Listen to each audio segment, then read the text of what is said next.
all New Year greetings, no matter which part of the world it's given, essentially speak about blessings and prosperity.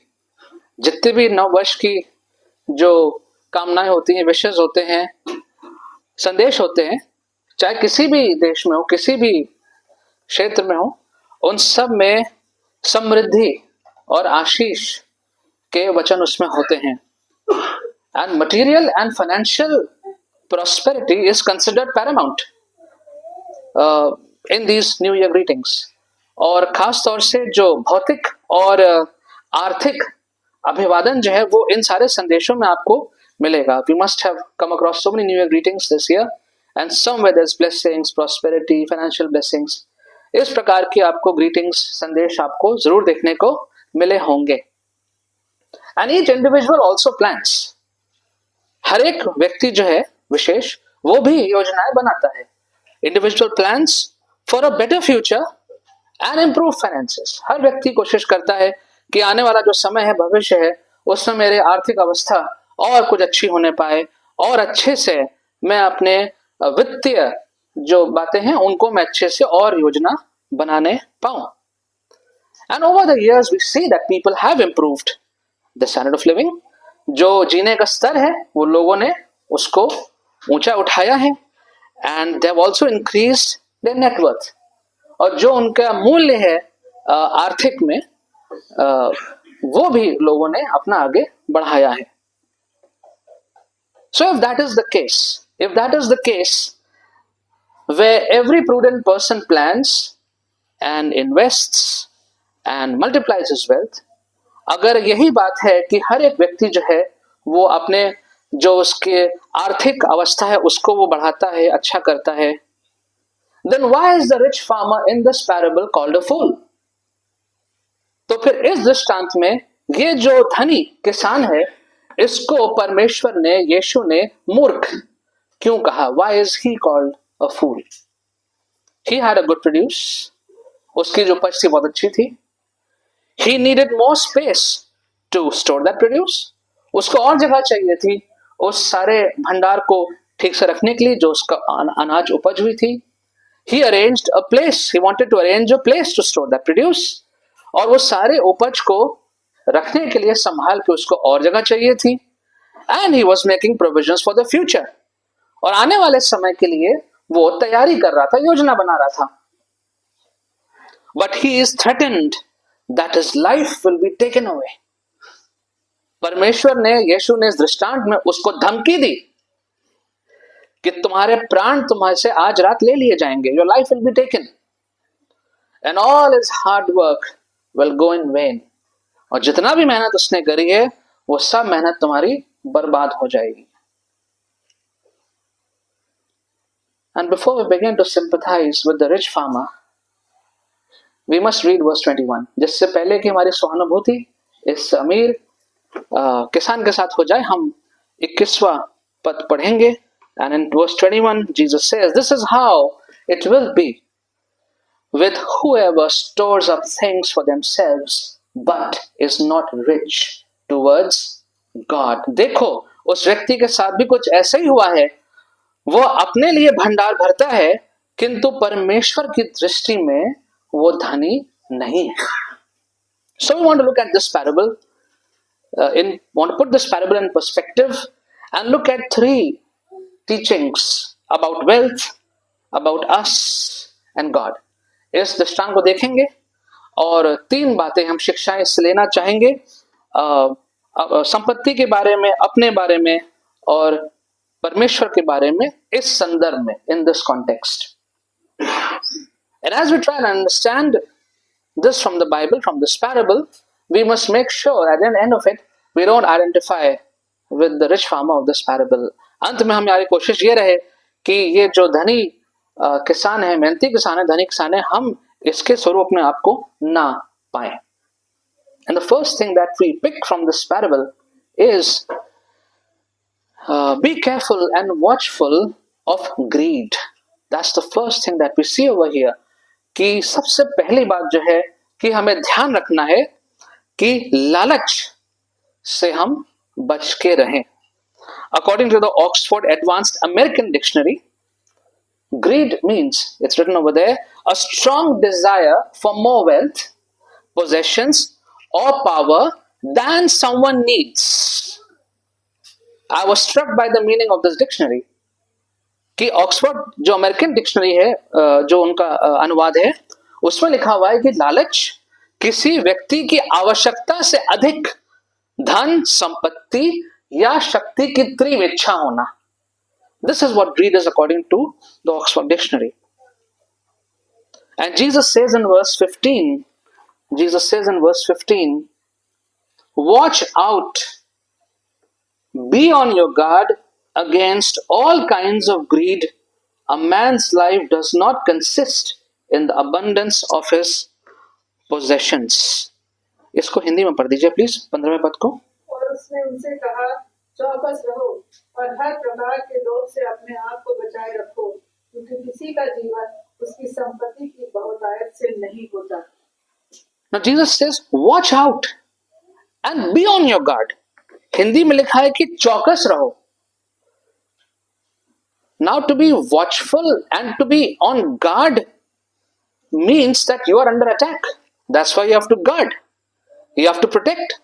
अपने आप को आपको बचाना है किसी चीज से, इसलिए आपको चौकस रहना पड़ेगा. In other words, safeguard yourself.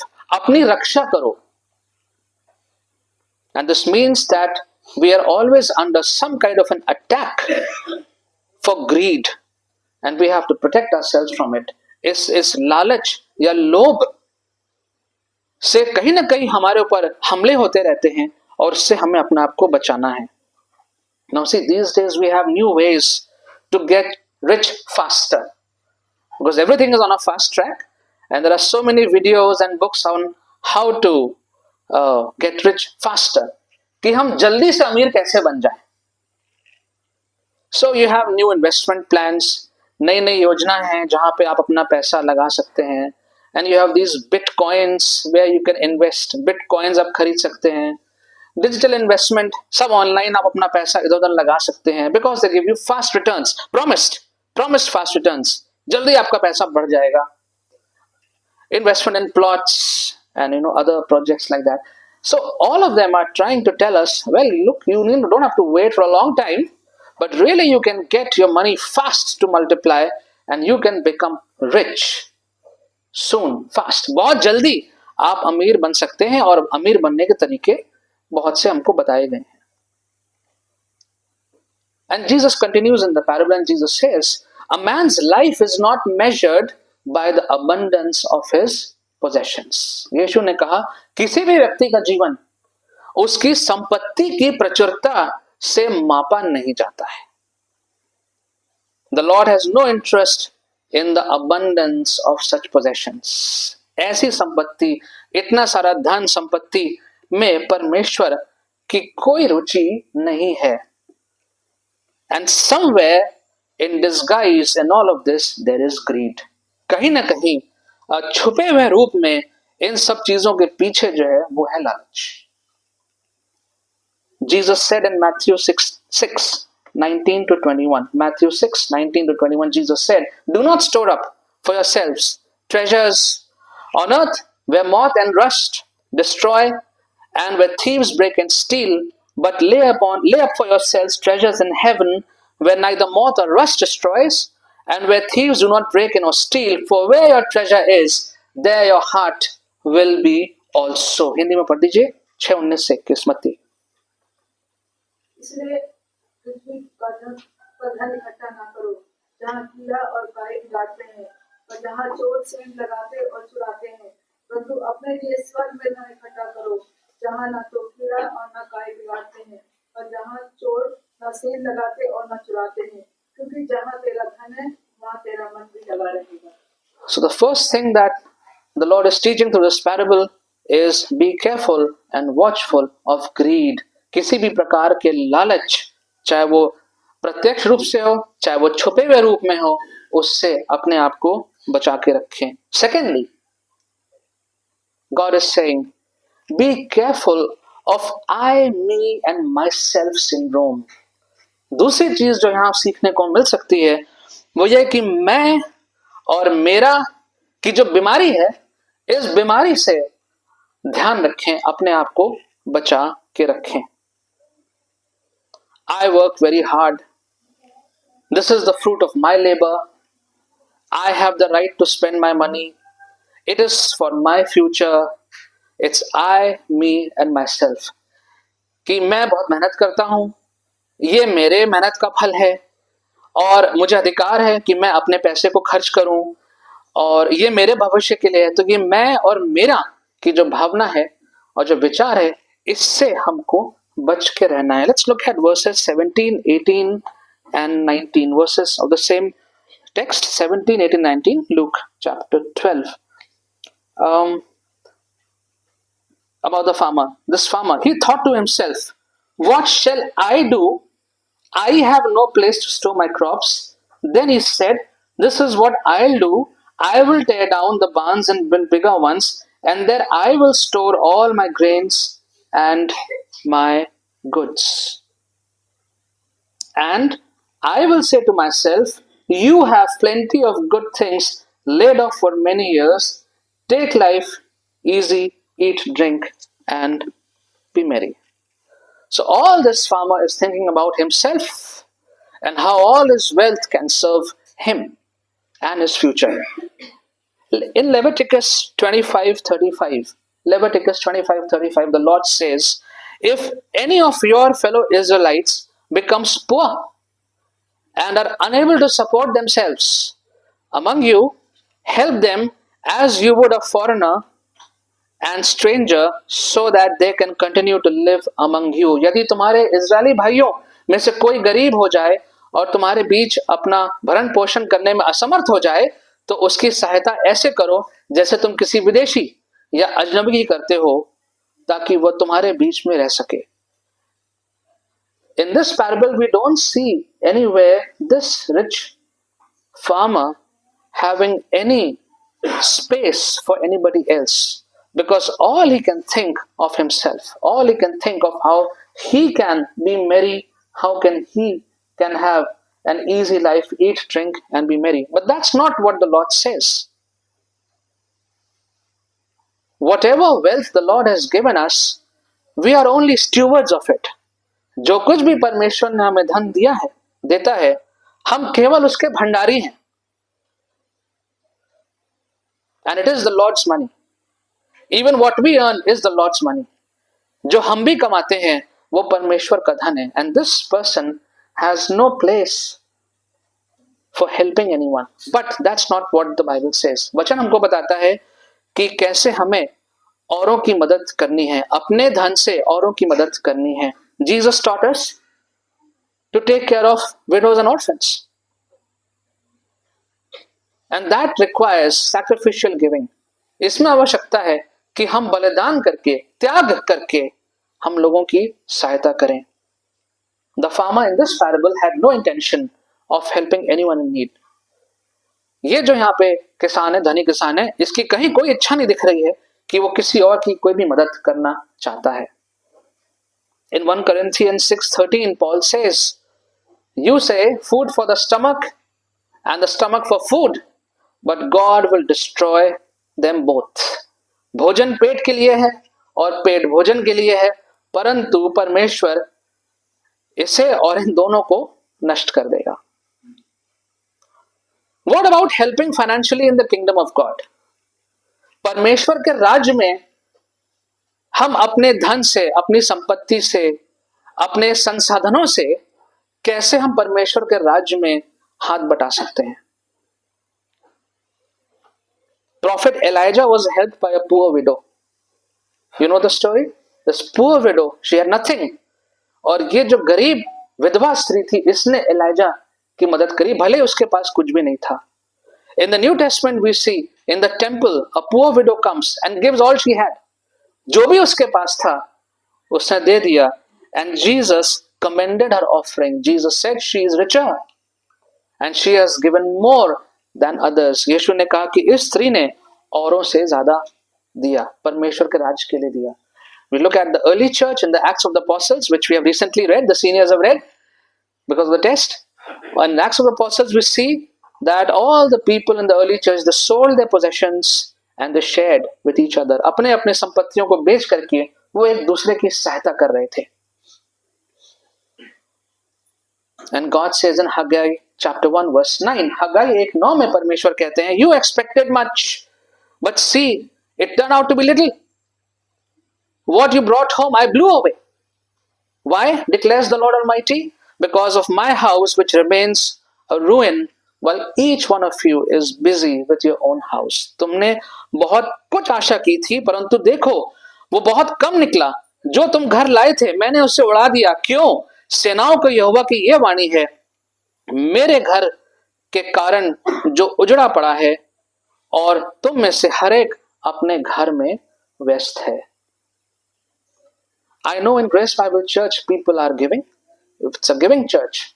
But that's not the case in many other places.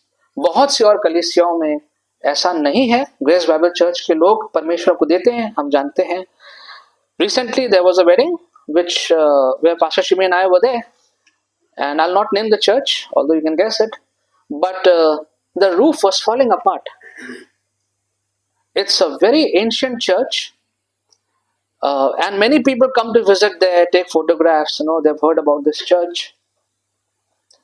And the big portion of the roof is falling apart. वहाँ की छत जो है उस चर्च की पूरी प्लास्टर गिर चुका है. And this church comes under a very rich diocese. एक बहुत बड़ी धनी डायोसीस के अंतर्गत ये चर्च आता है. But there is no money to repair the roof of that church. उस चर्च की उस छत को बनाने के लिए वहाँ पे पैसा नहीं, या किसी का ध्यान नहीं है शायद उस तरफ, या लोग देना नहीं चाहते, पता नहीं. And so, as we plan your finances, make sure that you're not only helping others, but also we are considerate of how we are helping in the kingdom of God. परमेश्वर के राज को फैलाने में क्या हम किस प्रकार से हम सहयोग करते हैं अपने धन से, इसका भी हमें ध्यान रखना है. So as we plan this new year, let it not be centered about I, me and myself. ये नया साल जो हम पूरी योजना बनाते हैं वो सिर्फ मैं मेरा के इर्द गिर्द ना उसको हम योजना बनाएं, because that will not be blessed by God. ऐसी योजनाओं को परमेश्वर आशीषित नहीं करते हैं. In verse 21 and verse 21, one second please.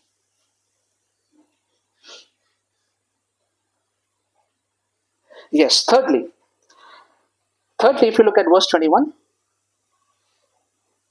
this is how it will be with anyone who stores up things for himself but is not rich towards God. Now, I looked up some versions, and the New Living Translation, NLT, gave me a very good interpretation. And NLT says for verse 21, yes, a person is a fool to store up earthly wealth but not have a rich relationship with God. That's what it means to be rich towards God. To be rich toward God doesn't mean you give a lot of money, because many people do that also. That's not what it means. What it means is हर एक व्यक्ति, हाँ, एक व्यक्ति मूर्ख है जो सांसारिक धन तो जमा कर लेता है लेकिन ईश्वर के साथ समृद्ध संबंध नहीं रखता है. So being rich towards God in verse 21 actually means to have a rich relationship with God. परमेश्वर के साथ एक धनी और घनी संबंध अगर नहीं है तो परमेश्वर की दृष्टि में सब कुछ व्यर्थ है. Another translation says, I think it's the Phillips' translation, and that translation says, this is what happens to the man who hoards things for himself and is not rich where God is concerned. ऐसा ही उस आदमी के साथ होता है जो अपने लिए चीजें जमा करता है और जहां तक परमेश्वर का सवाल है वो अमीर नहीं है. Poor towards God, no time for God, but time for others, time for other activities. और चीजों के लिए समय है लेकिन परमेश्वर के लिए समय नहीं है. Poor towards God. And so we learn these three things this morning. One is to be careful and watchful of greed. पहला कि हम ध्यान रखें, अपनी रक्षा करें लालच से. Second, be careful of this I, me and myself syndrome. ये मैं और मेरा वाली जो बीमारी है, विचार है, इससे हम सावधान रहें. And thirdly, the Lord is saying to be rich towards God. कि परमेश्वर के साथ अच्छा गहरा संबंध में हमें आगे बढ़ना है. The farmer in this parable was making all preparations for his earthly life, but no preparations for eternity. जो यहाँ पे अमीर धनी किसान है, उसने अपने इस सांसारिक जीवन के लिए सारी योजनाएं बना डाली, लेकिन उसने अपने अनंत काल के जीवन के लिए कोई योजना उसके पास नहीं थी. He had no plan for his eternal life. And that is the story with most of the people, isn't it? अधिकतर लोगों के साथ उनकी कहानी यही है. We are so concerned with the affairs of this life and the provisions of this life that we prepare for all of these things for this earth, for our education, for the children, for family, for insurance, and for everything. Insurance कराना है, बच्चों की पढ़ाई है, धन संपत्ति, bank, सब कुछ करते हैं. But we neglect the preparations for eternal life. अनंत काल के जीवन की तैयारी में हम कहीं ना कहीं देखा गया है कि लोग पीछे रह जाते हैं, चूक जाते हैं. Jesus asks the question in Mark 8:36. यीशु ने सवाल पूछा मरकुस 8:36 में. Jesus asked, and what do you benefit if you gain the whole world but you lose your own soul. यदि तुम सारी दुनिया को पालो परंतु अपनी आत्मा को खो दो तो तुम्हें क्या लाभ होगा.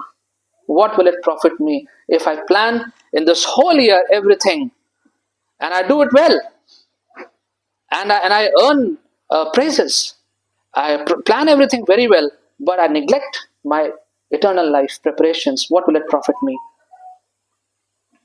So how do I prepare for eternity? If that is the case, if it's so important, how do I prepare for eternity? मैं अपने अनंत काल के जीवन की तैयारी कैसे करूं? It's not complicated at all. बिल्कुल भी इसमें कुछ भी मुश्किल नहीं है. Maintain and grow in a strong relationship with the Lord. That is what has been preached throughout the year from this pulpit. परमेश्वर के साथ एक अच्छे गहरे संबंध में हमको बढ़ते जाना है, बढ़ते जाना है.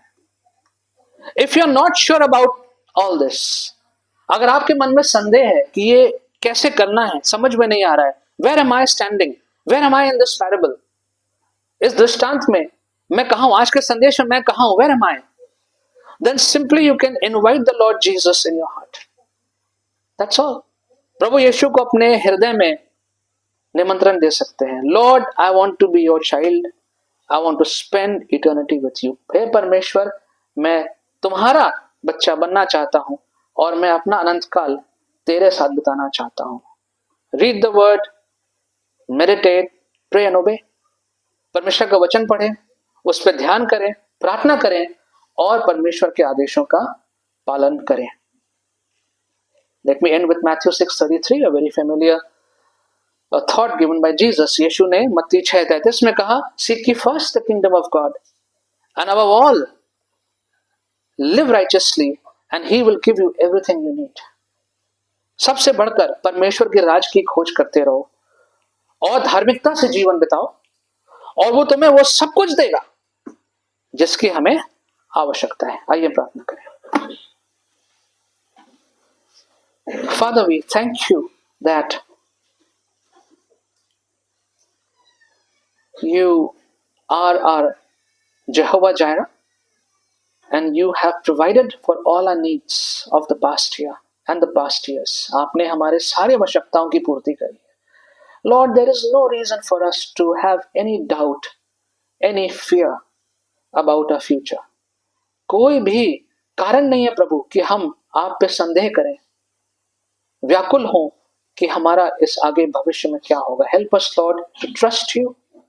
Help us, Lord, to know that you are big You are bigger than our problems, you are bigger than our uncertainties and fears, and you can take care of us and our families. परमेश्वर आप बहुत बड़े हैं, विशाल हैं, और आप हमारी समस्याओं, हमारी आवश्यकताओं का ध्यान रख सकते हैं. As we plan this year, Lord, help us to be mindful to not be selfish. प्रभु जी, हम जब इस साल को तैयार करते हैं, होने दीजिए कि हम स्वार्थी ना बने. Help us, Lord, to think about the poor and needy. Help us, Lord, to think about how we can contribute in the kingdom of God and how we can draw closer to you. प्रभु जी, हम लालची लोभी ना बने. हम होने दीजिए प्रभु कि हम गरीबों की, जिनको आवश्यकता है, उनकी सहायता करने पाए, और हम परमेश्वर के राज्य में हाथ बटाने पाए जिस भी प्रकार से आप चाहते हैं. और प्रभु जी, हम विशेष रीति से आपके साथ संबंध में और गहराई से बढ़ते जाएं. Thank you Lord for listening to our prayers. In Jesus name we pray.